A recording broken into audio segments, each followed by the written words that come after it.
Coming up tonight on YCN News, U.S. Senator Jeanne Shaheen returns to the Granite State to speak about economic benefits of energy efficiency. Voters tomorrow in the 140 communities represented by the late Ray Burton will go to the polls to choose a new executive counselor. And Cornish voters approved a trimmer school budget at Saturday's meeting. For more news, weather, and sports, it's time for YCN, your local view. Now, your daily digest of the Dartmouth Lake Sunapee region, southern Vermont, and Windsor County. News, sports, weather, and all that is happening in our area. The news on YCN, your local view. Good evening, and welcome to this Monday edition of YCN News. I'm Rose Spillman. U.S. Senator and former New Hampshire Governor Jeanne Shaheen came back to the Granite State today to speak about the economic benefits of energy efficiency. Shaheen continues to work with Republican Senator Rob Portman of Ohio on their bipartisan Energy Savings and Industrial Competitiveness Act, or ESIC. Shaheen spoke of the act aimed at creating jobs and consumer savings while reducing pollution. Energy efficiency is the best way to handle the nation's energy challenges, Shaheen said this morning in Manchester. There is a growing set of leaders all around the country who want to see an energy efficiency policy passed, Shaheen said. Since the summer, Shaheen and Portman have spearheaded this bill, incorporating 10 bipartisan amendments into the bill. This reaching across of both sides of the aisle shows the need for such a policy, Shaheen noted. A study by the American Council for an Energy Efficient Economy estimates that the Shaheen-Portman bill, still being drafted, would save consumers money, cut carbon dioxide emissions, and air pollution by the year 2030. In the House of Representatives, last week in Washington, legislation promoting energy efficiency was approved. Some of the House's legislation includes points in the Shaheen-Portman bill. Voters in 140 communities represented by the late Ray Burton will go to the polls tomorrow to choose a new executive counselor. Republican Joe Kinney of Wakefield is challenging Democrat Mike Cryans of Lebanon for the seat. Voting in most communities begins at 8 a.m. and ends at 7 p.m. Kinney is a retired Marine and former candidate for governor in 2008. Cryans is now a Grafton County Commissioner. Full-day kindergarten in Plainfield, New Hampshire will not be a reality anytime soon. That's because town school district voters shot down the idea by a vote of 102 opposed to 62 in favor, the Valley News reports. Meanwhile, residents supported the proposed $6 million budget, 154 in favor to 40 against. When YCN News returns, we'll continue with more news. The YCN News continues in a moment. At H.R. Clough, we sell, install, tune, and repair home heating and cooling systems and deliver your fuel oil. But there's more to our operation than you see when we visit your home. Come visit ours and see the upgraded, expanded, and environmentally friendly fuel storage facility adjacent to our 24-hour-a-day credit card gas service. And from 6 a.m. to 10 p.m., a self-service automatic touchless car wash. H.R. Clough and Kearsarge Heating Oils. Over 65 years of local ownership and dependable service. When your child has a serious illness or injury, turn to Dr. Sarah Lester at New London Hospital. A board-certified pediatrician, Dr. Lester specializes in the sick and well care of children of any age, in collaboration with the Children's Hospital at Dartmouth. New London Hospital is in your neighborhood, providing primary and specialized services in its state-of-the-art facility. To learn about our services and our compassionate doctors, visit newlondonhospital.org. New London Hospital, your prescription for living well. Welcome back to YCN News. I'm Rose Spillman. In Cornish school district elections, Holly Taft and Kathy Parks are the newest school board members.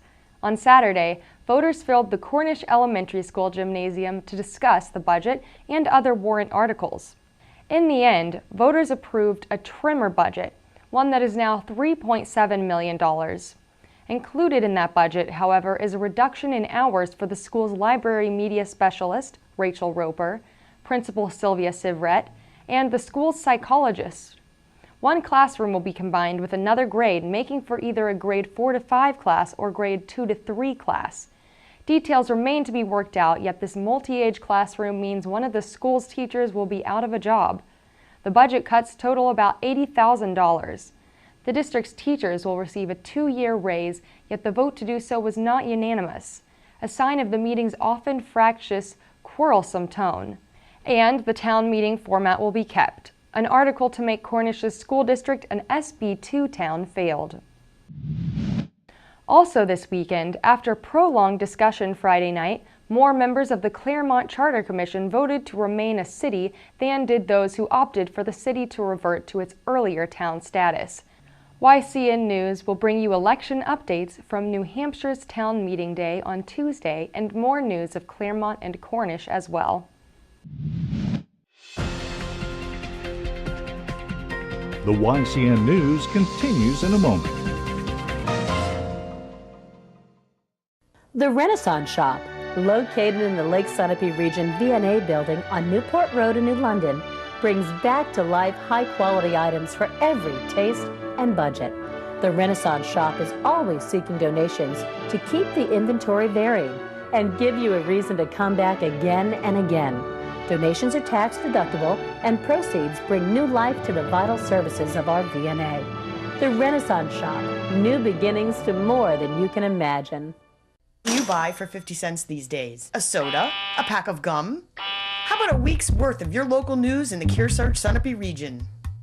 I like to see my friends in the Intertown Record. I like to know what sales are going on, and I can get the local news that I can't find in a statewide paper. In addition to reading the Intertown Record, I can also access their website from anywhere. I like to know what my town officials are up to. That's why I read the paper. So what can you buy for 50 cents? A what?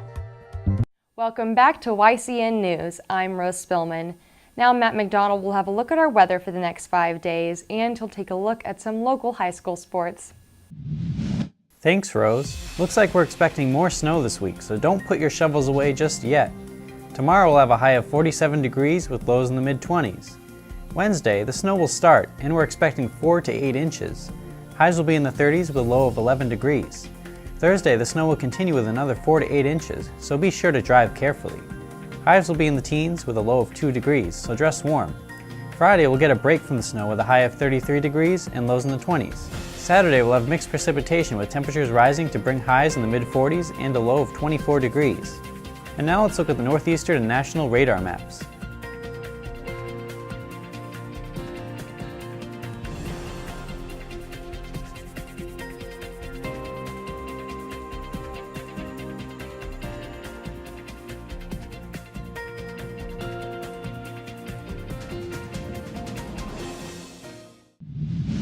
Now, let's look at our community calendar. There are some important meetings coming up tomorrow night. In Grantham, New Hampshire, the town meeting will be held at 8 a.m. Canaan, New Hampshire is holding its town meeting general election starting at 8 a.m. Tomorrow evening, Canaan, New Hampshire and Windsor, Vermont will be holding their select board meetings at 7 p.m. Remember, you can submit local events from your community by sending them to news@ycnnow.com. And now let's look at the YCN Game of the Week highlights. This is a packed house on Saturday at the Lang Metcalf Gymnasium in Lebanon, New Hampshire, as the host Lebanon Raiders took on the Cavaliers from Hollis Brookline in an NHIAA quarterfinal playoff game. It was a low-scoring first half with Hollis Brookline holding a 21-20 lead halfway through the game. In the third period, senior Dom Morrill nails this three to bring the Raiders to within 1 point of Hollis Brookline. That's a tray, just what the doctor ordered for the Raiders. Bombs away for Dominic Morrill. Freshman KJ Maddie hits one of his 4 three-pointers on the night to once again cut the lead to 1 point. Maddie would finish the game with 14 points to lead the Raiders.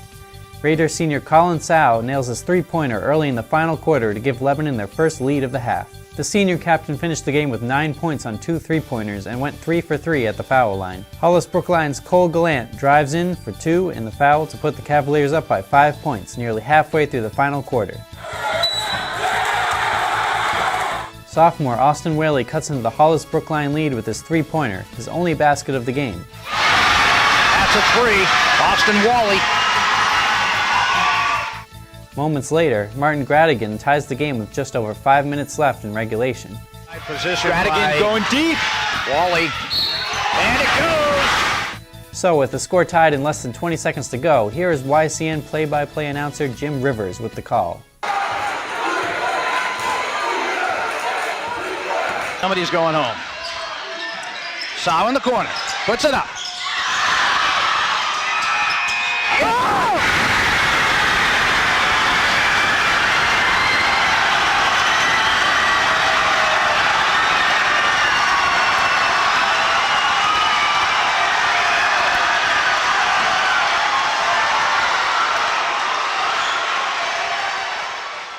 The 53-51 victory puts the Raiders into the Division II semifinals. Lebanon will now face the number 2 seeded Portsmouth Clippers on Wednesday at 6 p.m. at UNH. This game will air on WYCU on Tuesday night at 8 p.m., as well as the normal YCN Game of the Week time slots on Wednesday at 7:30 p.m. and 10:30 p.m. Another exciting game this weekend saw the Sunapee Lakers girls battling Hinsdale High School in the Division IV finals game at Plymouth State University. In this photo, Sunapee Laker Erica Waterman takes a shot, outsmarting Hinsdale player Skylar Bonnet. The final outcome of the game was that Hinsdale won 48-35. Sunapee had a great season and worked hard. Now let's look ahead to Tuesday's hockey tournament games. In this case, it's the Girls Hockey Division I tournament. Hanover will face off with Bishop Girton at 7:30 p.m. at the Everett Arena in Concord, New Hampshire. Lebanon is also facing off against Berlin Gorham at the Everett Arena at 5:30 p.m. Be sure to come out to Concord and watch these exciting games. YCN is now better to see with HD TV, over the air and on cable with 2 HD channels and online. In addition to our TDS 13 and Comcast 20 and 21, you can also find us at Comcast HD 712 and HD 713. Our award-winning local programs are all in high definition, complemented by our 4 program networks: Outside Television, Retro TV, Tough TV, and PBJ. YCN is your local view.